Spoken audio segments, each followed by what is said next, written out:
करने का आरोप लगाया। बड़ा सवाल।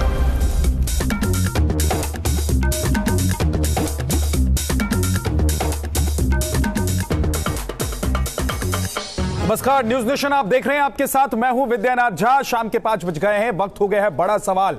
और बड़ा सवाल का वक्त आज, बड़ा सवाल इस वक्त में हम ये पूछेंगे कि आतंकवाद को धर्म से जोड़कर क्यों देख रहे हैं नेता। ये बड़ा सवाल है हमारा आज, और इसी पर हम डिबेट करेंगे। लेकिन उससे पहले आखिर ये सवाल आज उठा क्यों है, ये हम आपको बताते हैं। इस चुनाव में हिंदू आतंकवाद का मुद्दा अचानक सुर्खियों में क्यों आ गया है, और हिंदू आतंकवाद को लेकर बॉलीवुड एक्टर और एमएनएम पार्टी के चीफ कमल हासन ने विवादित बयान दिया है।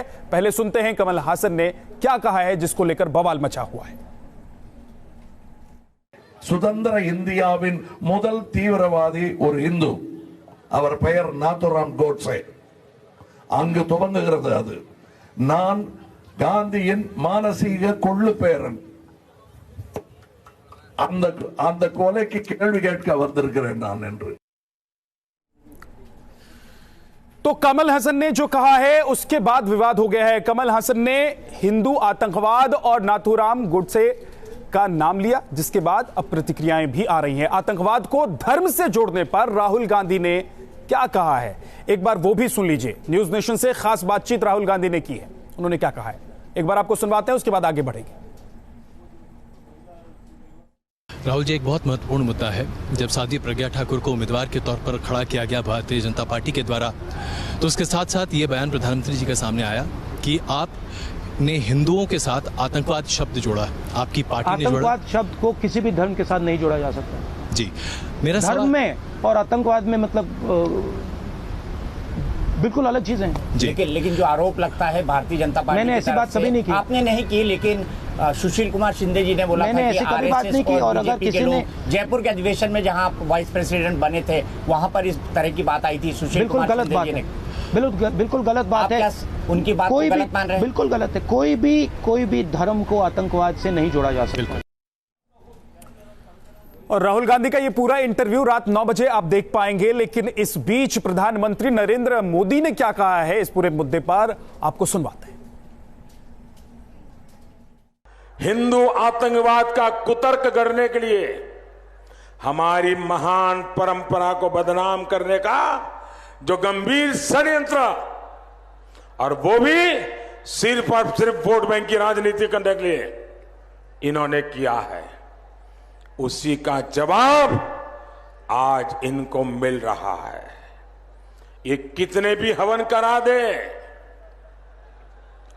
ये कितने भी जनेऊ दिखा दे, लेकिन भगवा में जो आतंक के दाग लगाने की उन्होंने कोशिश की है, साजिश की है, उस पाप से ये कांग्रेस या महामिलावटी कभी नहीं बच पाएंगे भाइयों। लोकसभा चुनाव हो रहा है, आखिरी चरण में हम जा रहे हैं, तो कमल हसन जैसे लोग गोडसे का नाम हिंदू आतंकवाद से जोड़ते हैं, तो मैं मानता हूं कमल हसन और दिग्विजय सिंह में कोई फर्क नहीं है। नाथूराम गोडसे पहला आतंकवादी है, वहां तक तो बात सही है। फिर आप उसके धर्म, जात और किस क्षेत्र का, ये सब बातें करके तो आप, मुझे नहीं लगता कि देश के लिए कोई बहुत बड़ा काम कर रहे हैं। आतंकवाद होता है, उसमें धर्म, जाति और क्षेत्र ढूंढना बहुत गलत बात है। कोई एक व्यक्ति अपने धर्म का प्रतिनिधित्व नहीं करता, अपनी जात का प्रतिनिधित्व नहीं करता, अपने क्षेत्र का प्रतिनिधित्व नहीं करता। लेकिन आपको बता दें कि दरअसल आज ये सवाल उठा तब जब तमिलनाडु में 19 मई को होने वाले उपचुनाव से पहले अभिनेता से नेता बने और अपनी पार्टी बना चुके कमल हासन ने हिंदू आतंकवाद का जिक्र किया और उन्होंने नाथूराम गोडसे का जिक्र किया। इसके बाद यह विवाद शुरू हो गया। इस पर आज बात करने के लिए हमारे साथ खास मेहमान हैं राजीव जेटली साहब, बीजेपी के प्रवक्ता हमारे साथ हैं। बहुत बहुत स्वागत है राजीव जी आपका। डॉक्टर एमएच खान साहब, बीएसपी के प्रवक्ता हमारे साथ हैं। प्रोफेसर संगीत रागी, पॉलिटिकल एनालिस्ट यानी कि राजनीतिक विश्लेषक हमारे साथ हैं। डॉक्टर तस्लीम रहमानी हमारे साथ जुड़ गए हैं, बहुत बहुत स्वागत है आपका। Vijay Shankar Tiwari, spokesperson VHP के, हमारे साथ जुड़ गए हैं। और मुफ्ती शमून कासमी, धर्मगुरु, बहुत बहुत स्वागत है आपका साहब। सबसे पहले सवाल, आज मैं पूछना चाहता हूं कांग्रेस के नेता से, लेकिन आपको बता दें कि कांग्रेस की तरफ से राहुल गांधी ने पहले यह साफ कर दिया है कि किसी भी धर्म को आतंकवाद से नहीं जोड़ा जा सकता, लेकिन उससे पहले कांग्रेस के कई नेता इस पर सवाल उठा चुके हैं। मैं आगे बढ़ूं, लेकिन उससे पहले राजीव जेटली साहब, आज कमल हासन ने जो कहा है उस पर आप लोगों की प्रतिक्रिया आई, प्रधानमंत्री नरेंद्र मोदी ने भी इस पर अपनी बात रखी, लेकिन क्या यह जरूरी हो जाता है? आप लोगों को लग रहा है कि आतंकवाद को किसी धर्म से जोड़ दिया जाए और उससे फायदा हो जाए राजनीति में, इसलिए इस तरह के बयान आते हैं? देखिए, एक जमात है जिस जमात ने हिंदू जो शांति प्रिय लोग हैं उनको आतंकवाद किसी भी तरीके से डिक्लेयर करने की पूरी कोशिश कर रखी है। ये कोई कमल हसन पहली बार नहीं बोल रहे हैं। कमल हसन हमेशा देश विरोधी गतिविधियों में, देश विरोधी बयानों में एंगेज रहे हैं। वही भाषा बोलते हैं जो ये पूरी जमात बोलती है। वो जमात में कोई कमल हसन की अकेली पार्टी नहीं है, इसमें कांग्रेस भी है, इसमें दूसरे महामिलावटी दल भी हैं। इनकी एक ही भाषा रहती है, किसी भी तरीके से हिंदुओं को आतंकवादी घोषित कर दिया जाए। और आतंकवादी घोषित करने के लिए चाहे अपने पूर्व गृह मंत्री, पहले अपने गृह मंत्री का भी इस्तेमाल करना पड़े तो वो भी कर लेते हैं। ये आतंकवादी घोषित करने के लिए अपने वरिष्ठ नेताओं को आगे कर देते हैं, खुद पीछे हो जाते हैं। और एक तो कई बार तो ये हद भी क्रॉस कर दी जाती है। अभी राहुल गांधी जी का आप स्टेटमेंट दिखा रहे थे, उन्होंने कहा मैं किसी भी आतंकवाद को धर्म के साथ नहीं जोड़ता हूं। याद कीजिए, राहुल गांधी जी ने ही कहा था कि अगर हमें खतरा है इस देश में तो लश्कर तैयबा से नहीं है, हमें हिंदू आतंकवाद से खतरा है।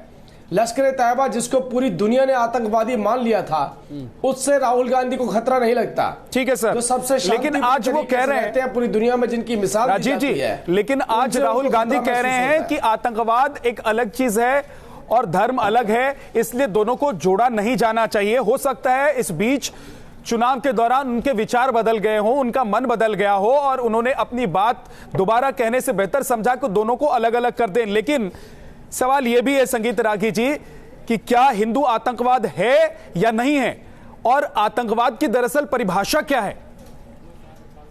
देखिए, हत्या, हिंसा और आतंकवाद तीनों में आपको अंतर करना पड़ेगा। जो हत्या किया हो, किसी एक हम प्रतिक्रिया में हत्या कर दें, उसका मतलब ये नहीं है कि वो आतंकवादी है। यदि हम भी और आप भी कोई हिंसा में शामिल हो तो इसका मतलब ये नहीं है कि हम आतंकवादी होंगे। आतंकवाद वो है जिसकी एक अपनी विचारधारा है और उस विचारधारा को दूसरे के विचारधारा पर थोपने के लिए जो हिंसा का सहारा ले, वो आतंकवाद है। दुनिया में अभी तक की पूरी वैश्विक जगत में आप कभी भी हिंदुओं को किसी दूसरे के धर्म में परिवर्तन करने के लिए, अपने धर्म में परिवर्तन के लिए आपने हिंसा का सहारा लेते हुए पूरी दुनिया एक भी उदाहरण नहीं मिलता है। इस्लाम के साथ ये बातें जुड़ती हैं। इस्लाम जो है अपने धर्म के प्रचार के लिए हिंसा का सहारा लेता आया है, ले रहा है, और यही कारण है जिस प्रकार का, मैं ये नहीं कह रहा हूं कि सारे मुस्लिम उसमें शामिल हैं, मैं ये नहीं कह रहा हूं कि सारे दुनिया के मुसलमान उसके हिस्से हैं, लेकिन जिस प्रकार का एक हिस्सा इस्लाम का आतंकवाद में शामिल है। ठीक है, रहमानी साहब आप कुछ बोलना चाहते हैं, लेकिन उससे पहले संगीत रागी जी एक दूसरे के पर्याय शामिल हो गए। आप कह रहे हैं कि अगर कोई व्यक्ति किसी वारदात को अंजाम देता है तो आप उसको आतंकवाद में शामिल कर लें, ये ठीक नहीं है। लेकिन आतंकी गतिविधियों में कुछ लोगों का नाम आता है, चार्जशीट में उनके नाम दर्ज होते हैं और जांच एजेंसी यहां तक कहती है कि हमें पुख्ता सबूत मिले हैं इनके खिलाफ। उसके बाद भले ही कोर्ट की तरफ से उन्हें बरी कर दिया जाता है, वो जेल से बाहर आ जाते हैं, लेकिन तमाम ऐसे नाम हैं जिनमें से एक को तो बीजेपी ने टिकट दिया, भोपाल से वो चुनाव लड़ी, प्रज्ञा सिंह ठाकुर हैं, असीमानंद है, कर्नल पुरोहित हैं, शिव नारायण जी हैं, श्याम भंवरलाल साहू हैं। ये तमाम नाम मैं इसलिए गिनवा रहा हूं क्योंकि एनआईए ने 2016 में अपनी चार्जशीट में इन नामों का जिक्र किया और बोला कि इनके खिलाफ सबूत हैं। विद्या जी, जो हाई कोर्ट ने जब बेल दिया था, तब साध्वी प्रज्ञा के लिए एक लाइन उसने उस कोर्ट के उस निर्णय में है कि आप बहुत ही क्या अनलक्की हैं, कायदे से आपके खिलाफ ऐसी चीजें नहीं होनी चाहिए थी। एनआईए ने भी उनको क्लीन चिट दिया है। एक चीज जान लीजिए, भगवा आतंकवाद शब्द इसलिए आया क्योंकि इस्लामिक आतंकवाद कांग्रेस के पीछे इतना पड़ चुकी थी कि कांग्रेस आप उसको वहीं ले जाना चाहते हैं संगीत जी, आप उसको वहीं धर्म से ही जोड़ना चाहते हैं। और हम सवाल ये पूछ रहे हैं सर कि आखिर आतंकवाद को आप धर्म से जोड़कर हासिल क्या करना चाहते हैं? रहमानी साहब, अगर आतंकवाद को धर्म से कोई नेता जोड़ रहा है और ये भी वो देख रहा है कि जिस इलाके में खड़ा होकर वो बात कर रहा है, संवाद कर रहा है, लोगों को संबोधित कर रहा है, वो एक खास धर्म से ताल्लुक रखने वालों का इलाका है, उन लोगों की संख्या उस इलाके में बहुत ज्यादा है, तो क्या ये टारगेटेड बातें हैं और चुनाव में फायदा सिर्फ मिल जाए इसलिए किसी भी बात को किसी भी चीज से जोड़ दें? आतंकवाद को हिंदू से जोड़ दीजिए, मुसलमान से जोड़ दीजिए, इस्लाम से जोड़ दीजिए। देखिए, पहली बात तो ये कि आज जो बयान कमल हसन साहब का आप जो बात कर रहे हैं, गांधी जी की कोई दुश्मनी मेरा ख्याल है गोडसे से नहीं थी, कोई जायदाद का झगड़ा नहीं था, कोई जाति झगड़ा नहीं था। आखिर गोडसे ने गांधी जी को गोली क्यों मारी? ये बात सब जानते हैं कि गांधी जी का कत्ल सिर्फ एक आदमी का, एक इंसान का कत्ल नहीं था, बल्कि एक आइडियोलॉजी ने एक आइडियोलॉजी को गोली मारी थी। तो संगीत रागी जी जो डेफिनेशन दे रहे हैं आतंकवाद की, उसके तहत तो वो आतंकवादी होता है। कोई पर्सनल, कोई हिंसा का मामला नहीं था, वो एक आइडियोलॉजी को कत्ल किया था, एक गांधी को कत्ल नहीं किया था। अगर उस रीजन के पीछे जाएं। दूसरी बात ये, मैं सिरे से आतंकवाद को नहीं मानता। एक व्यक्ति ने जो कुछ दुनिया में हो रहा है, स्वयं भी देशभक्ता गांधी जी की के बात है कि ये एक ग्लोबल वॉर है, ये एक आलमी जंग है, विरोध था, उसमें हत्या मारा जो जायज नहीं था, जंग है, गलत था, इस्लाम वर्सेस नॉन इस्लाम हो रही है। और इस जंग में तमाम मजहब एक दूसरे के साथ शरीक है, उसमें ज्यूज भी शामिल हैं, उसमें क्रिश्चियंस भी शामिल है, उसमें बुद्धिस्ट भी शामिल है। और इत्तेफाक से हिंदुस्तान में जो आरएसएस और उससे आइडियोलॉजी से प्रभावित जितनी तंजीमें वो सब शामिल है। उसमें वो सही है कि एक क्षेत्र की लागू होने से, किसी एक धर्म के लागू होने से पूरा धर्म उसमें इन्वॉल्व नहीं होता। इसलिए हम हिंदुओं को आतंकवादी नहीं कहते, हिंदू आतंकवादी नहीं है। लेकिन जो आरएसएस और उससे एलाइड संगठन जितने भी हैं, वो सबके सब उस ग्लोबल वार का हिस्सा है, जिसे मैंने आतंकवाद कभी नहीं कहा, आज भी नहीं कह रहा। तस्लीम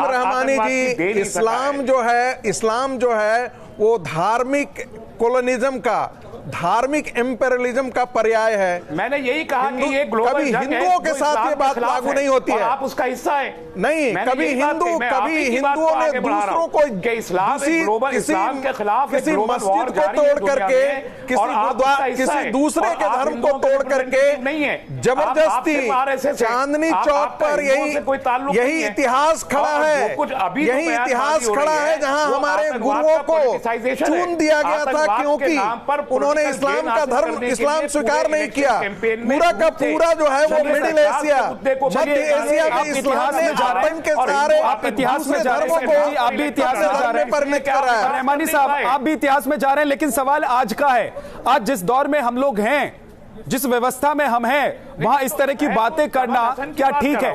ठीक है, विजय शंकर तिवारी जी, एक सेकेंड, रहमानी साहब वापस आऊंगा आपके पास। विजय शंकर तिवारी जी, अगर रहमानी साहब ये कह रहे हैं कि अगर आतंकवाद है, उस आतंकवाद को अंजाम देने वाले कुछ लोग हैं, तो वो सभी धर्म के लोग हैं, वो किसी भी धर्म के हो सकते हैं, कहीं से भी आ सकते हैं, किसी भी एरिया से आ सकते हैं, किसी भी देश से आ सकते हैं, हिंदुस्तान से आ सकते हैं, पाकिस्तान से आ सकते हैं, अफगानिस्तान से आ सकते हैं। आप क्या सहमत हैं इस बात से? और दूसरी बात ये, जो एक सवाल वो उठा रहे थे उसको मैं जोड़ देता हूं विजय शंकर तिवारी, कि वीएचपी और आरएसएस हिंदू नहीं है, ये एक संगठन है, और इनको अगर हिंदू संगठन या हिंदूवादी संगठन के तौर पर, या फिर उनके मुखिया उनको प्रचार समझाने बताने वाले के तौर पर देखा जाए तो ये ठीक नहीं है। ये सही है क्या? हाँ, विद्यानाथ जी, रहमानी साहब के तमगे की जरूरत नहीं है कि हिंदू हैं कि नहीं हैं। और दूसरी बात यह है कि आतंकवादी घटना और हत्या दोनों में इनको अंतर समझ में आना चाहिए कि आतंकवादी पूरी मानवता का दुश्मन होता है, पूरी मानवता का दुश्मन होता है। अब आप देख लीजिए कुछ दिन पहले की ताजा घटना है श्रीलंका की। श्रीलंका में जो घटना घटी, जो बम विस्फोट हुए, वहां केवल और केवल मदरसों पर प्रतिबंध लगा है, वहां पर केवल मस्जिदों पर टारगेट किया गया है। यानी आप फ्रांस ले लीजिए, आप जर्मनी ले लीजिए, आप वियना ले लीजिए, वहां पर भी केवल और केवल मुसलमानों को नसीहत दी जाती है। आप चाइना को ले लीजिए, वहां पर केवल मुसलमानों को नसीहत दी जाती है, वहां पर आरएसएस को, रहमानी साहब, वहां आरएसएस गोडसे के मंदिर बना के गोडसे पूजनीय है क्या? आरएसएस वाले नहीं, आप बताइए, अमेरिका में, की बात मत कीजिए, आज हवाई जहाज से उतरते हैं तो जो गंगा चोरी होती है वो आरएसएस के आदमी की नहीं होती है, मानते हैं कि आपके अपने लोगों की होती है, और उसकी होती है जो कहते हैं मुसलमान नहीं है, जो मुसलमान नहीं है, वो क्या है? आपके लोग गोडसे के मंदिर बनाना चाहते हैं, गोडसे की पूजा करना चाहते हैं, आपके रहमानी जी, गोडसे भगवान है या नहीं है ये विमर्श का विषय नहीं है। विमर्श का विषय है कि क्या कारण है कि इस्लाम आतंकवाद का पूरी दुनिया में पर्याय बन चुका है। इस दुनिया जहां जहां आरएसएस नहीं है वहां भी इस्लाम हिंसा में शामिल क्यों है? धाराएं लगी थी क्या? अल्जीरिया में, मोरक्को में, ट्यूनीसिया में, जर्मनी में, फ्रांस में, इटली में, वो बोल रहे हैं। आप जो बोलेंगे मुझे लगता है कि शंकर तिवारी उसी तरह की बात करेंगे, आप लोग बहुत अलग तरह से बात नहीं करेंगे, तो दोनों एक दूसरे के ऊपर बोलेंगे तो कुछ समझ में नहीं आएगा। ठीक है, एक सेकंड, विजय जी मैं आपके पास दोबारा लौट कर आऊंगा, लेकिन शमून कासमी साहब, आप तो धर्मगुरु हैं, आपको लग रहा है कि अगर कुछ संगठन ऐसे हैं, चाहे वो पाकिस्तान के हों चाहे कहीं और के हों, जो एक धर्म विशेष को भी जोड़कर देखा जाता है, उन संगठनों को धर्म विशेष से जुड़े हुए हैं, और उनके जो आतंकी हैं वो भी एक धर्म विशेष से जुड़े हुए हैं, आपको लग रहा है कि एक धर्म और आतंकवाद का कहीं साठगांठ है, या फिर धर्म अलग है, आतंकवाद अलग है, और अगर आप सिर्फ चुनाव के दौरान ऐसी बातें करते हैं तो मकसद सिर्फ आपका है कि आप वोट हासिल कर लें, इससे ज्यादा कुछ मकसद आपका हो नहीं सकता और होता नहीं है? हाँ जैसा मैं तो कुछ ऐसे ही महसूस कर रहा हूँ। मैंने वेद को पढ़ा है, कुरान को पढ़ा है। दुनिया का पहला ग्रंथ वेद है और अंतिम ज्ञान कुरान है। दोनों का मूल एक है, एकम एकम एवं अद्वितीयम, ला इलाहा इल्लल्लाह मुहम्मद रसूलुल्लाह, वन गॉड विदाउट सेकंड। अव्वल अल्लाह नूर उपाय कुदरत के सब बंदे, एक ही नूर से सब जग उपजे, कौन भले कौन बंदे। आगे फिर कहा या अय्युहन्नास इन्ना खलकनाकुम मिन ज़करिन व उन्सा, ए लोगो तुम्हारे दूध और खून के सगे रिश्ते हैं, वसुधैव कुटुम्बकम। यानी हमारी संस्कृति जो तमाम धर्मों की है और सनातन धर्म जो है वो तो पूरी वसुधा को एक परिवार मानता है, इसी तरह से इस्लाम मानता है। मैं ये कहना चाहता हूं कि इस्लाम का या किसी भी धर्म का आतंक से कोई ताल्लुक नहीं है। ऐसा ही है जैसे कोई पॉलिटिकल पार्टी में जाकर के कोई गंदा काम कर दे और वो पॉलिटिकल पार्टी के लोग कहते हैं कि हमारा इससे इसका निजी मामला है, इसका कोई ताल्लुक हमसे नहीं है। मैं आज बात कहना चाहता हूं, जो लोग धर्म का किसी आतंक संगठन से शामिल करना चाहते हैं, धर्म का आतंक से उनके ताल्लुक हो ना हो, लेकिन राजनीति का जरूर है, और राजनीति करने के लिए लोग इस तरह के बयानों का इस्तेमाल करते हैं क्या? ये देश उन परंपराओं से भरा हुआ है जो किसी भी कातिल को, ठीक है सर, कभी स्वीकार नहीं करता है। सवाल ये है ना कि कातिल और आतंकवादी को क्या आप एक साथ खड़ा कर दे रहे हैं? पर अपने नफे और नुकसान के लिए जो बात की है ये अच्छी बात नहीं है। इस देश को जोड़ने की बात करनी चाहिए, ना कि तोड़ने की बात करनी चाहिए। अहमद खान साहब बोलिए। नहीं जी, देखिए ये जो चर्चा हो रही है आतंकवाद की, इस आतंकवाद में तो ये साफ साफ है, हर धर्म में है कि किसी जाति धर्म से इसको नहीं जोड़ा जा सकता है। कुछ सिरफिरे लोग होते हैं अपने मकसद के लिए ये काम करते हैं, आपको आपने अहमद खान साहब आपने कहा हर धर्म में है, किस किस धर्म में है? अब धर्म में नहीं है, किसी धर्म में आतंकवाद को बढ़ावा देने की नसीहत नहीं है। ठीक है, किसी धर्म में कोई धर्म आतंकवाद को बढ़ावा नहीं देना चाहता, ना उसमें कोई ऐसी थीम है। आतंकवाद को अलग रखिए धर्म से। आतंकवाद धर्म में है ही नहीं है। जो धर्म में है, इस्लाम में तो अगर इस्लाम का कोई आदमी आतंकवादी है तो इस्लाम से खारिज है, इस्लाम में है ही नहीं है। इस्लाम का कोई मतलब ही नहीं है, मार काट का कोई मतलब ही नहीं है, एक दूसरे की जान लेने का कोई मतलब ही नहीं है। अब रहा सवाल इस बात का कि गोडसे साहब ने महात्मा गांधी की हत्या की। महात्मा गांधी एक व्यक्ति नहीं थे, एक विचारधारा थे। इस देश को आजाद कराने वाले फकीर थे। आज उसी विचारधारा के साथ आरएसएस के लोग खड़े हैं, विश्व हिंदू परिषद के लोग खड़े हैं। लेकिन एक सवाल है अहमद खान साहब, माफ कीजिए मैं आपको रोक रहा हूं, एक छोटे से ब्रेक पर मुझे जाना पड़ेगा। लेकिन सवाल एक ये है कि जहां पर उपचुनाव के लिए कमल हासन प्रचार कर रहे थे, सर एक सेकंड मैं बता दूं, जरा संदर्भ के साथ आपको जोड़ दूं। कि जहां पर कमल हासन साहब चुनाव प्रचार कर रहे थे वहां पर न बीजेपी का कोई कैंडिडेट है, न संघ का कोई कैंडिडेट है, न वीएचपी का कोई कैंडिडेट है, न ऐसा कोई कैंडिडेट है जो नाथूराम गोडसे को सपोर्ट करने वाला है। फिर कमल हासन ने इसका जिक्र करके पूरे देश में इस विवाद को क्यों छेड़ दिया कि धर्म से किसी भी आतंकवादी को या आतंक को जोड़कर नेता क्या चुनाव में सिर्फ वोट हासिल करने की कोशिश करते हैं। राजीव जेटली जी, आ रहा हूं सर, मैं आपके पास आऊंगा, आप अपनी प्रतिक्रिया दीजिएगा। राजीव जेटली जी, ये तमाम जो पन्ने मेरे हाथ में हैं, इनमें उन तमाम नेताओं के नाम दर्ज हैं जो अभी तक इस तरह चुनाव के दौरान या चुनाव से आगे पीछे पहले बाद में बयान देते रहे और लगातार बार बार यह कोशिश होती रही है कि किस तरीके से उससे हम अपना फायदा हासिल कर सकें, अपने वोट बैंक को साध सकें। क्या चुनाव के चक्कर में पूरे देश में विवाद खड़ा करना चाहते हैं नेता, देश को बर्बाद करना चाहते हैं नेता, लोगों को लड़वाना चाहते हैं नेता? विद्यानाथ जी, मैं थोड़ा गंभीरता से इसके ऊपर चर्चा करने की जरूरत है। देखिए, बहुत पहले पूरे विश्व स्तर पे जब आतंकवाद की बात होती थी तो ये कहा जाता था कि हमें आतंकवाद के साथ लड़ाई करनी है। आतंकवाद का कोई धर्म नहीं होता। ये पूरे दुनिया से, खासतौर पे इस्लामिक कंट्रियों से इसकी इस तरीके की आवाजें निकलती थी। और इस देश के अंदर क्या हुआ, इस देश में केवल नेताओं ने एहसास किया कि अगर हम आतंकवाद की बात करते हैं तो कहीं ना कहीं ये इस्लाम के साथ जुड़ा हुआ नजर आ रहा है।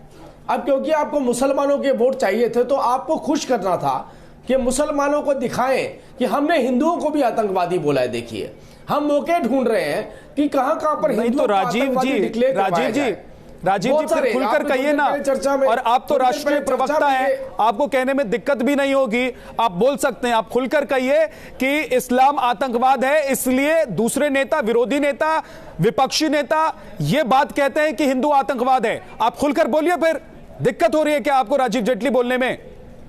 नहीं, आपने मेरी बात को समझा नहीं। मैंने आपसे कहा पूरी दुनिया में कहीं ना कहीं आतंकवादियों ने अपने आप को इस्लाम से जोड़ा। मैंने ये नहीं कहा कि इस्लाम ने आतंकवाद के साथ जोड़ा। ठीक है सर, आप भी एक पतली लाइन से इस्लाम के साथ पतली लाइन को क्रॉस नहीं करना चाहते। इस्लाम की दुहाई दी। अब क्योंकि उन्होंने इस्लाम के साथ जोड़ा, इसलिए हमारे देश के नेता, मैं विश्व स्तर, मैं दुनिया भर की बात कर रहा हूं, लेकिन हमारे देश के नेताओं ने सोचा कि बेहतर तरीका क्या होगा मुसलमानों को अपने करीब लाने का, तो हिंदू को आतंकवादी बता दिया जाए। अब हिंदुओं को आतंकवादी किसने बताया? ये केवल कमल हसन ने नहीं बताया, राहुल गांधी जी ने भी बताया, इनके अलायंस ने भी बताया, क्या कहते हैं अपना पूरी कांग्रेस पार्टी की लिस्ट है। वक्त में हिंदुओं को आतंकवादी बोलते हुए चले आ रहे हैं। लेकिन एक बात सोचिए, थोड़ी देर पहले आप कह रहे थे साध्वी प्रज्ञा जी की बात, जो कमल हसन बता रहे हैं कि हिंदू आतंकवाद महात्मा गांधी जी की हत्या के बाद से पहला वो एक सबूत था जो हिंदू आतंकवाद देखने को मिला। आप ये बताइए, लाखों लोगों का जो कत्ल कर दिया गया, क्या वो आतंकवाद का स्वरूप नहीं था? जिन लोगों की वजहों से लाखों लोगों को अपने घर बार को छोड़ करके शरणार्थी के रूप में दूसरे देश में आना पड़ा, ठीक है, जो राजीव जी वापस आपके पास थे वो आतंकवाद नहीं था? ठीक सर, नेहरू जी आतंकवाद नहीं थे? ठीक है, नेहरू जी रहमानी साहब नहीं फैलाया था? रहमानी साहब आतंकवाद हो सकता है? रहमानी साहब, क्या आप सहमत हैं राजीव जेटली की बात से? जो 84 में राजीव जेटली जो कह रहे हैं और जिस तरीके से परिभाषा गढ़ने की कोशिश कर रहे हैं आतंकवाद की, उससे आप सहमत हैं? कही है, मैंने शुरू में कहा कि टेररिज्म कुछ भी नहीं है सिवाय इसके कि एक पॉलिटिकल कोविडिटी है, और उस पॉलिटिकल कोविडिटी को इलेक्शन के वक्त भी और इलेक्शन से पहले भी पोलराइजेशन के लिए पॉलिटिकल फोर्सेस ने यूज किया है और आज भी कर रही हैं। आज कमल हसन ने कहा, बिल्कुल कोई रेलिवेंस नहीं था आज कहने का, 59 सीटों पे कुल मतदान रह गया है और वो भी वो सीटें हैं जहां पर बीजेपी ऑलरेडी जीती हुई है, तो इसका कोई इंपैक्ट उसके ऊपर होना नहीं है। लेकिन वो खुद एक ग्लोबल एक लॉबी का हिस्सा है, इसलिए इस बहस को इस वक्त वो छेड़ रहे हैं जिसकी कोई जरूरत नहीं है। मैंने बिल्कुल शुरू में तीनों लोगों से सवाल किया, वीएचपी, आरएसएस और बीजेपी के प्रवक्ता मौजूद है, मैंने पूछा कि जो आइडियोलॉजी गोडसे की थी, क्या आप उससे मुत्तफिक हैं? और वो क्या आइडियोलॉजी है, क्या उसका आप यहां पर जिक्र करेंगे कि गोडसे की आइडियोलॉजी क्या थी और गांधी की आइडियोलॉजी क्या थी? एक आइडियोलॉजी ने एक आइडियोलॉजी को क्यों कत्ल किया? विजय शंकर जी इसका जवाब दीजिए। और एक सवाल ये भी, क्या इसमें कोई शक है दुनिया को? ठीक है, रहमानी साहब जो कह रहे हैं उसका जवाब दीजिए विजय शंकर जी। और दूसरी बात ये कि अगर तमिलनाडु में बैठकर कमल हासन कुछ कह रहे हैं तो उन्हें इस बात का अंदाजा है कि भले ही जिस विधानसभा के लिए उपचुनाव होने हैं वहां पर उसका असर कितना होगा नहीं होगा, लेकिन पूरे देश में कमल हासन का संदेश चला जाएगा। देखो विद्यानाथ जी, ये वो समय था जब भगवा को आतंकवाद कहा गया, दो संतों को आतंकवादी करार दिया गया। ये वो समय था जब दिल्ली के सरोजी नगर मार्केट में बम फूट रहे थे, लाल किला में बम फूट रहे थे, बाटला हाउस में बम फूट रहे थे, ताज हो रहा, ये सब कुछ जब हो रहा था उस समय ये भगवा आतंकवाद का नाम आया। जब ये हो रहा था सारी दुनिया में हाहाकार मचा हुआ था और अभी मचा हुआ है। और ये बात हो रही थी, एक मिनट, नहीं, अरे आप रहमानी साहब पीछे जाइए, आप खिड़की में, अगर आपको याद ना हो तो पीछे जाइए, आप पीछे जाइए। ये वो समय था। आप मेरे सवाल का जवाब नहीं दे रहे। और कांग्रेस से बोला, कभी कोई बम नहीं फूटा, लाल किले में कोई बम नहीं फूटा। अगर हमारे वोट चाहिए, और आप सवाल का जवाब नहीं दे रहे। आप गोडसे की आइडियोलॉजी को एंडोर्स करते हैं या नहीं करते हैं, बताइए। रहमानी साहब, मैं वही बात कर रहा हूँ। अरे भाई, आप रहमानी साहब, आप इंडोर्स करिए कि मुसलमान आतंकवादी होते हैं, पकड़ा गया है, उन पर एनआईए की चार्जशीट मौजूद है। आप ये बताइए कि अभी श्रीलंका में, नहीं रहमानी साहब, कहिए कि आप ये बताइए कि श्रीलंका पर जहाँ मदरसों में बैन लगा है, मदरसों पर बैन लगा है, वो मुसलमानों के ऊपर लगा है कि नहीं लगा, ये बताइए। हासिल की थी सब झूठ था। आप कहिए कि अभिनव भारत को आप सही चाइना में किसको प्रतिबंध लगा है? अभिनव भारत आइडियोलॉजिकल बेस्ड एक ऑर्गेनाइजेशन है जिसका ताल्लुक स्वामी प्रज्ञा से भी है, मैं तो केवल भारत की बात नहीं कर रहा हूँ, आप कहिए अभिनव भारत जो है वो भारत हो या दुनिया भर के देश हो, आखिर प्रतिबंध किस पर लगाए जा रहे हैं? आप पहले घर की बात कर लीजिए, दुनिया की बात में कर लेंगे। ठीक है सर, घर की बात पहले होनी चाहिए, दुनिया की बात कर लेंगे, लेकिन ये भी सच्चाई है रहमानी साहब, ये भी सच्चाई है। देखिए कि लश्कर तैयबा जैसे मोहम्मद, हरकत उल मुजाहिदीन, हिजबुल मुजाहिदीन, अल उमर मुजाहिदीन, ये तमाम वो आतंकी संगठन हैं जिसे एनआईए ने अपनी लिस्ट में नाम रखा हुआ है इन आतंकी संगठनों का, यानी कि लिस्टेड आतंकी संगठन हिंदुस्तान में है, जिसकी वजह से हिंदुस्तान परेशान है। और यही वजह है कि हिंदुस्तान में हिंदू मुसलमान और आतंकवाद को लेकर राजनीति होती है। एमएच खान साहब, आप क्या कहना चाहते हैं? जल्दी से कहिए, उसके बाद रागी जी आपके पास।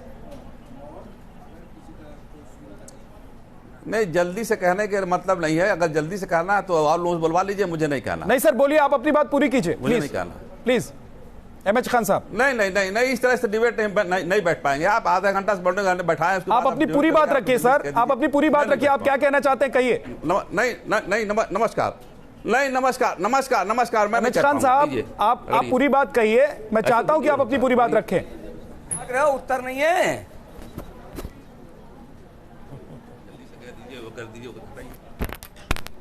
चलिए हम कोशिश करेंगे एमएच खान साहब को फिर दोबारा बिठा सकें, और शायद उनको ऐसा लग रहा है कि वो अपनी बात पूरी नहीं कर पा रहे थे। लेकिन संगीत रागी, आप क्या कह रहे हैं, बताइए।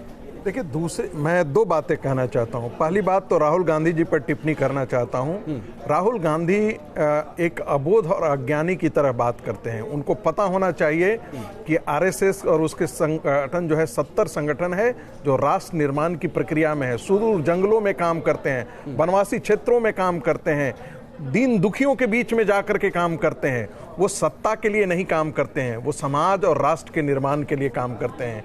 अब उनकी अज्ञानता पर टिप्पणी देने लायक भी मैं प्रतिक्रिया नहीं समझता था, लेकिन फिर भी टिप्पणी देते रहा हूं। दूसरी बात, एक बात तो तय है, ऐसा क्या कारण है कि पूरी दुनिया में आतंकवाद का नाम मुसलमानों के साथ ही क्यों जोड़ा जा रहा है?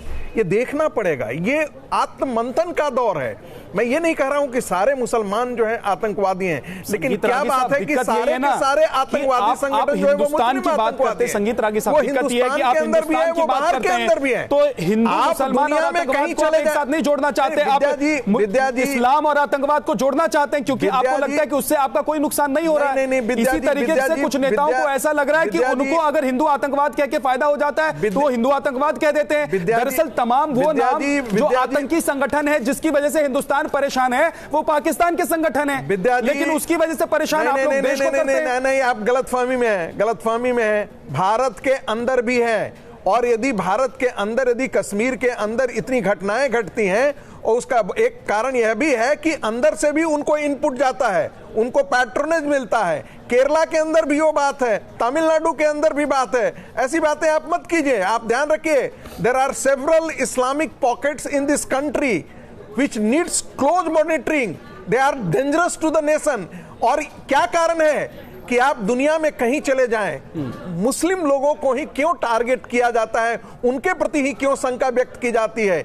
क्योंकि इस्लाम और आतंकवाद, अपनी इस्लामिक आतंकवाद एक पर्याय हो चुका है, आतंकवाद का वो पर्याय हो चुका है। संगीत रागी जी, सोचने की बात कायदे से मुस्लिम लोग इन्हीं को सोचना चाहिए कि हम कैसे इससे निजात पाएं। आज तक तमाम टीवी चैनल्स पर बैठकर या फिर आप लोग जब लेख लिखते हैं तो कांग्रेस का विरोध इस बात को लेकर आप लोग करते रहे कि भाई कांग्रेस के नेता ने ये बयान दिया, वो बयान दिया। आज राहुल गांधी खुले दिल से खुलकर कह रहे हैं अगर कि भाई आतंक को आप धर्म से मत जोड़िए। राहुल गांधी को पता ही नहीं है, राहुल गांधी को पता ही नहीं है राहुल गांधी क्या बोलते हैं, क्या समझते हैं, उनको पता ही नहीं। उनको दो आदमी अगल बगल से जब तक नहीं मिले तब तक वो ठीक बोल ही नहीं सकते हैं। उनको पता ही नहीं है कि वो क्या बोल रहे हैं। आपके प्रश्नकर्ता जो प्रश्न किए, उन्होंने तो ऐसे बोला जल्दी ऐसा, उनको कुछ समझ में ही नहीं आ रहा था कि इस प्रश्न का हम उत्तर कैसे दें। लेकिन आप ये कैसे समझते हैं कि राहुल गांधी सवाल को नहीं समझ रहे हैं? नहीं, मैं कह रहा हूं सवाल को समझते हुए वो जवाब दे रहे हैं, आप उसको समझना नहीं चाहते। नहीं, राहुल गांधी नहीं समझ रहे। यही वो व्यक्ति है जो बाहर जाकर के कहता है कि भगवा आतंकवाद सबसे ज्यादा इस देश के लिए खतरनाक है। उस समय राहुल गांधी कहां थे? ठीक है, ये मत मानिए, राहुल गांधी की समझ कमजोर है। कासमी साहब, मैं तो यही बात कहना चाहूँगा कि अपनी मालूमात को बढ़ाइए, और इस्लाम, अगर आप इस्लाम को पढ़ लें, इस्लाम को जिन लोगों ने पढ़ा है, आरएसएस के बड़े बड़े विद्वानों ने पढ़ा है, और हमने जिस वक्त बैठ के 2003 में माननीय सुदर्शन जी और विष्णु हरि डालमिया स्वर्गीय, जब हम बैठे हैं तो कहा कि भाई आइए अपनी गलतफहमियों को दूर करें। इस्लाम के मायने अमन के हैं, शांति के हैं, और जो शांति से जुड़ेगा वो अशांति की बात नहीं कर सकता। मैं ये बात दावे के साथ कह सकता हूं कि कुछ लोग ऐसा चोला पहन करके ये सारे काम कर सकते हैं, उसमें किसी भी धर्म का, वो किसी भी कौम से जुड़ा हुआ हो सकता है, किसी भी वर्ग से जुड़ा हुआ हो सकता है। और जहां तक आलमी सतह की बात है, वो तो देखने की बात है, पूरी दुनिया में अमन के नाम पर बदअमनी फैलाई जा रही है। कौन सी वो ताकतें हैं? वो आज हिंदू और मुसलमानों का झगड़ा नहीं है भाई, ये झगड़ा जो है पूरी दुनिया में चौधराहट का झगड़ा है। मैं ये कहना चाहूंगा कि अपने झगड़ों को हमें खानगी तौर से अपने घर में बैठ के खत्म करना चाहिए। आज अगर हम यही काम करेंगे तो हम कमजोर हो जाएंगे। हम यहाँ 200 साल तक गुलाम रहे हैं, क्या हमें मालूम नहीं हुआ इतिहास? यानी आप दुनिया की वो ताकतें सब हमें लड़वाना चाहते हैं। तो इसलिए हमें बैठ करके आज हमारी अपनी डेमोक्रेटिक सिस्टम जो हमारा है, वो हम अपना नेता खुद चुनते हैं। हम कमल हसन से कहना चाहेंगे तो सर, एक तरफ आप कहते हैं अपना नेता खुद चुनते हैं, और इलेक्शन कमीशन साहब एक तरफ आप कहते हैं अपना नेता खुद चुनते हैं, आप दूसरी तरफ ये कह रहे हैं पूरा हुआ भाई चौधरी बनने की कोशिश लोग कर रहे हैं। क्या नहीं था, चौधरी तो जनता बनाती है ना। आज हम ये कहना चाहते हैं, आइए अपनी जनरेशन को, अपने देश को हम आगे ले जाए। कहां ले जाना चाह रहे हैं हम अपने देश को? क्या यही है हमारे देश के पूर्वजों ने, हमारे कमल हासन को एक चिट्ठी लिखेंगे आप? कहना चाहूंगा, सारे नेताओं से कहना चाहूंगा, एक चिट्ठी लिखेंगे। मेरी आवाज जारी, मैं कहना चाहूंगा कि देश पहुंच क्या रहा है, वसुधैव कुटुंबकम अल खल्क़ या अल्लाह। कासमी साहब, आपकी बातें बहुत अच्छी हैं, लेकिन मैं ये कह रहा हूं कि आप जैसे मुफ्ती क्या कमल हासन को एक चिट्ठी लिखेंगे और आप लोग क्या कमल हासन से संवाद करने की कोशिश करेंगे और कमल हासन के खिलाफ क्या आप लोग फतवा लाएंगे कि इस तरह से वो भेदभाव फैला रहे हैं? सर, आप लोग फतवा लाएंगे क्या कमल हासन के खिलाफ? फतवा दे रहे हैं, कमल हसन का बाइकाट होना चाहिए और इलेक्शन कमीशन को उनके ऊपर पाबंदी लगानी चाहिए, इसलिए कि जो लोग भी ऐसा काम करें उन्हें इलेक्शन कमीशन को अपनी पावर का इस्तेमाल करना चाहिए। ये देश हमने बड़ी मुश्किलों से हमने आजाद कराया, हमारे पूर्वजों ने। अगर हम फिर से गुलाम हो गए, क्या करेंगे हम? आज देश के अंदर जरूरत है, हमारा देश का प्रधानमंत्री अच्छा काम कर रहा है। इसलिए मैं कहना चाहता हूं कि जिन लोगों को 2.5 लाख रुपए मिले, जिन्हें कनेक्शन मिला, वो लोग खुश हैं। और आप आइए सब लोग, सारी पार्टियों से मैं कहना चाहता हूं कि अपने अपने अपने कामों के ऊपर वोट मांगिए। ये देश की जनता मूर्ख नहीं है, ये देश की जनता 70 साल से देख रही है नेताओं को, उससे पहले अंग्रेजों को देखा है और आज हमें देख रही है। तो इसलिए हमें ऐसे लोगों को हमें आगे लाना पड़ेगा। हमने उस आंदोलन के जरिए से हमने कहा था कि करप्ट लोगों को पीछे करिए और अच्छे लोगों को आगे लाइए। ये देश राइट टू रिजेक्ट और राइट टू रिकॉल की मैं आज इलेक्शन कमीशन से अपील करना चाहता हूं कि राइट टू रिकॉल और राइट टू रिजेक्ट इसके अंदर लागू करिए ताकि अच्छे लोगों को लेकर के आए। आज हमारे देश को बर्बादी पर आपने जो बातें कही है वो बातें बहुत अच्छी हैं, लेकिन सवाल ये है कि उन बातों को हमने इस 10 साल से नहीं, आपकी बातें अच्छी है, आंदोलन किया, एक नालायक आदमी ने यहाँ करके पूरे आंदोलन को खत्म कर दिया। आज रोता फिर रहा है। मैं अरविंद केजरीवाल को कहना चाहता हूं, इसने कहा था हम अच्छा काम करेंगे, हम गाड़ी नहीं लेंगे, हम घोड़ा नहीं लेंगे, हम तनख्वाह नहीं लेंगे, और आज उसने सारे काम किए। आज दिल्ली में तभी तो सड़कों पर रोता फिर रहा था। ठीक है, वो बात ठीक है, आपकी बात ठीक है, आपकी बात ठीक है। वहां से कहा इसने दूसरे मेहमानों के इसने जो है वो अपने कासमी साहब, मैंने कहा ना आप अच्छी बातें कर रहे हैं सर, आप अच्छी बातें कर रहे हैं, लेकिन आपके जैसे मुफ्ती अगर इन अच्छी बातों को उन नेताओं तक पहुंचाएं और उनसे सीधा संवाद करें। अगर आप लोग चिट्ठी लिखे और फतवा जारी कर देते छोटी छोटी बातों पर, तो फतवा जारी कर दे उनके खिलाफ और बोले कि अगर इस तरह का कोई व्यक्ति है तो इसको बाइकआउट कीजिए। तो आप लोग जो बोलते हैं वो करते हैं, ये लोग समझेंगे। राजीव जेटली, आप कुछ कहना चाहते हैं, बोलिए। कमीशन से अपील कर रहे हैं कि वो इनके ऊपर सारे ऐसे लोगों के ऊपर पाबंदी लगाए, इन्हें इलेक्शन में खड़े होने की इजाजत नहीं होनी चाहिए। ठीक है सर। राजीव जेटली, आप बहुत देर से उंगली उठाकर बैठे हुए, बताइए क्या कहना चाहते हैं प्लीज। नहीं, मैं तो केवल एक ही बात बोलना चाहता था, मुफ्ती कासमी जैसे व्यक्ति इस देश में क्या इस दुनिया में होने चाहिए। मेरे को इनकी बातों ने बहुत प्रभावित किया। इतनी ईमानदारी के साथ बात रखना मुझे लगता है अपने आप में दर्शाता है कि कहीं ना कहीं इंसानियत हर किसी के अंदर छुपी हुई है और इंसानियत को बाहर निकलने की बहुत सख्त जरूरत है। हम राजनीतिक गुणा भाग के तहत, मैंने आपसे पहले भी कहा आपसे कि इन्होंने एडमिट किया इस बात को, अपने अपने धर्म, अपना अपना एक्सपीरियंस और ज्ञान जो भी इन्होंने प्राप्त किया जिस भी माध्यम से कम वो ये तो बताता है कि हमें आपस में ये द्वेष भाव नहीं रखना। लेकिन आप ये देखिए, आज जो चर्चा आपकी हो रही है वो चर्चा किस बात पे हो रही है? कोई आज की चर्चा नहीं है, बहुत लंबे वक्त से होती हुई आ रही है। इसकी परंपरा लगभग 2002 से शुरू कर दी गई थी। 2002 से ही बरगलाना शुरू कर दिया था देश के मुसलमानों को ये बोल करके कि भारतीय जनता पार्टी से आपको खतरा है, भारतीय जनता पार्टी से आपको डर है। जब तब भी उनकी दाल नहीं गली तो इन्होंने पूरे हिंदू समाज को गाली देनी शुरू कर दी, पूरे हिंदू समाज को इन्होंने आतंकवादी बताना शुरू कर दिया। अरे भाई, आप पहले उन बुराइयों को दूर कीजिए, वो बुराई चाहे किसी भी धर्म में क्यों ना हो, आतंकवाद के रूप में आती हो, आपका पहला फर्ज बनता है कि उस बुराई को वहां से दूर करने की जरूरत है। बजाय इसके कि आप पूरे दूसरे बुराई तो आप ही फैला रहे हैं, धर्म को आप पूरे शांति प्रिय धर्म को आप आतंकवादी बता दिए। बुराई तो आप ही फैला रहे हैं। अभिनव भारत को, हिंदू सनातन संस्था को और इस किस्म के जितनी ऑर्गेनाइजेशन है उनको बढ़ावा देके मॉब लिंचर्स की गारलैंडिंग आपके मंत्रियों द्वारा करा के बुराई तो आप ही फैला रहे। आप बुराई फैला रहे, बंद कीजिए बुराई। बुराई आपने फैलाई है, थोड़ी बुराई आपने आरएसएस के जरिए फैलाई है। हमेशा इस्लाम के नाम पे आतंकवाद का ढिंडोरा पीटने वाले लोग, नहीं, वो इंसानियत आपसे सीखनी नहीं है। आप इंसानियत देश से सीखिए। ये देश आपको इंसानियत को सिखाने वाला है। अगर ये प्रक्रिया अपनाए रखेंगे तो मुझे लगता है कहीं ना कहीं आरएसएस आतंकवादी संगठन है, आरएसएस की एलाइड ऑर्गेनाइजेशन आतंकवादी संस्थाएं हैं। अगर आतंकवाद कुछ होता है, हिंदुओं को बदनाम मत कीजिए। आप पूरी दुनिया के अंदर इस देश पूरी दुनिया के अंदर करना चाहते हैं, आतंकवाद का नाम लेके यही पूरी दुनिया के अंदर कौन सी ऐसी आरएसएस या हिंदुओं का आतंकवादी भारत आपका है या नहीं है? पूरे दुनिया के अंदर बताइए, हिंदू आपका है या नहीं है? बताइए, हिंदू सनातन चर्चा को, उस चर्चा में बताइए, उसकी बुराइयां दूर करने से ज्यादा आप लोगों को कांग्रेस और कमल हसन की तरह हिंदुओं को आतंकवादी बताने में ज्यादा इंटरेस्ट है। फैलाया ये सारा का सारा। अब शांत हो जाइए। वो जो बताइए, आप हिंदुओं को आतंकवादी बोल रहे हैं क्या? बोलिए ना, बोलिए चैनल पे दोबारा बोलिए। मध्य प्रदेश में जो ट्रेनिंग चलाए जा रहे हैं, ये ट्रेनिंग कैंप कौन चला रहा है?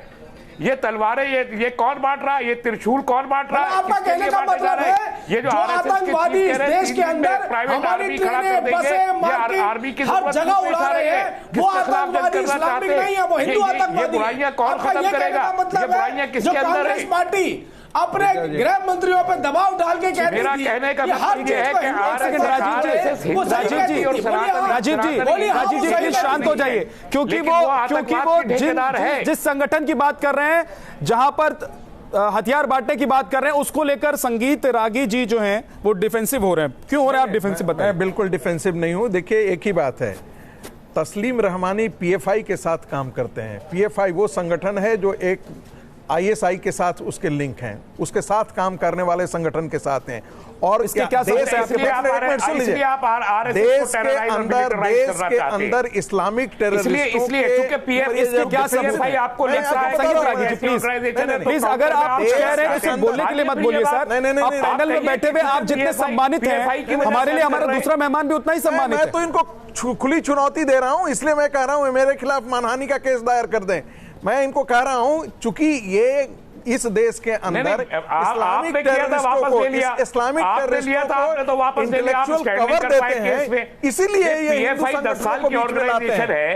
संगठन को हिंदू संगठन दूसरे धर्मों को अपने धर्म में बदलने के लिए आतंक नहीं फैलाता है। आप बताइए, जो इस्लामिक संगठन इस देश में कर रहे हैं ऐसा नहीं करता है, अपने धर्म में लाने के लिए। लेकिन सबकी बात नहीं करता है। कासमी साहब की बात बहुत अच्छी है, हिंदुओं के अंदर दारुल हरब और दारुल इस्लाम का जी बस सर, वक्त इतना ही है। लेकिन कासमी साहब, आखिरी में मैं आपसे 20 सेकंड चाहता हूं कि आप कमेंट करें, बताएं कि जिस तरह के हालात हैं देश में, क्या ये नेताओं की वजह से हो गए या जानबूझकर इस तरह की वोट पॉलिटिक्स होती है, इसलिए किया जा रहा है, इसको खत्म कैसे करें? हाँ विद्यानाथ भाई, देखिए 70 सालों से हम देख रहे हैं कि अलग अलग तरीके से लोगों ने, जैसे मुसलमानों को वोट बैंक बना के रखा, उन्हें डराया, एक जमात से डराया, एक पार्टी से डराया और कहा कि अगर बीजेपी आ गई तो तुम्हारी यहाँ से शहरियत खत्म हो जाएगी, तुम्हारे सारे में इख्तियारात खत्म हो जाएंगे। हमने 5 साल में देखा कि कहीं कोई ऐसा मामला नहीं हुआ, कोई भेदभाव नहीं हुआ। सर, और जहां तक मैं ये समझता हूं, इसका मतलब ये है, कासमी साहब ये कह रहे हैं कि डराने का काम हो रहा है, चाहे इधर से हो चाहे उधर से हो, और डराकर क्या हासिल कौन करना चाहते हैं? कम से कम राजनीतिक पार्टी के नेता अगर इस तरह के बयान देते हैं, बयानबाजी करते हैं, तो उनका मकसद क्या है, ये आप भी समझ सकते हैं। बड़ा सवाल में आज इतना ही। बहुत बहुत शुक्रिया आप तमाम मेहमानों का। आरोप लगाया